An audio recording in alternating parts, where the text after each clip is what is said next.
Righto, who's got the first question? And one at a time, please, and make sure it's sensible.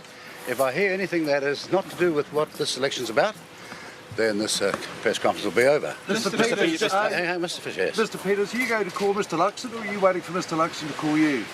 Oh, look, I'm waiting to know what the final result of this election is, and it's clear we won't know until the 3rd of November.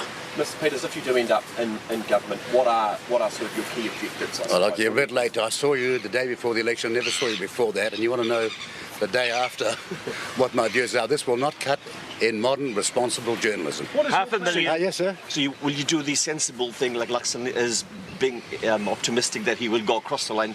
Would you entertain him, or would you happily sit across the benches?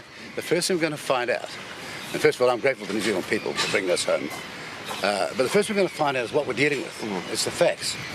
No more not knowing the numbers, and I think as people reflect, they'll begin to learn what mathematics is, which is what we're very bad as a country at the moment. And I saw it last night. It was appalling, the commentariat not understanding what they're looking at. You've always been about people. Yes, sir. With the overhang created by the Māori Party getting those seats, it's a very, very narrow contest. How much do you think Can I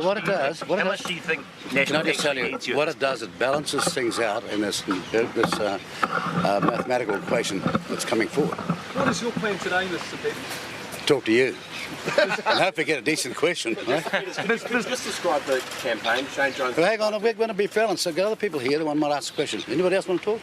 Yes, Mr. Peters. Yes. Would you anticipate Mr. Luxon waiting for the Waikato by-election, Port Waikato by-election, or would you hope that he would make a decision before that? Look, no one knows, but I do not think that this will be a matter of concern after the 3rd of November.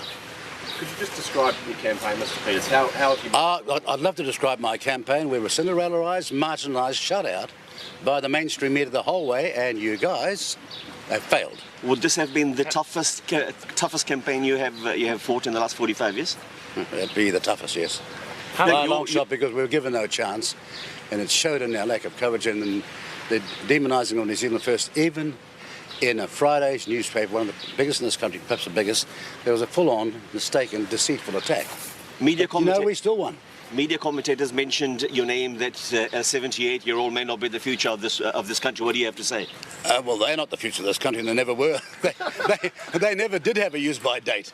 New Zealand First people... No, excuse me. Yes. What are you looking forward to most over the next 3 years?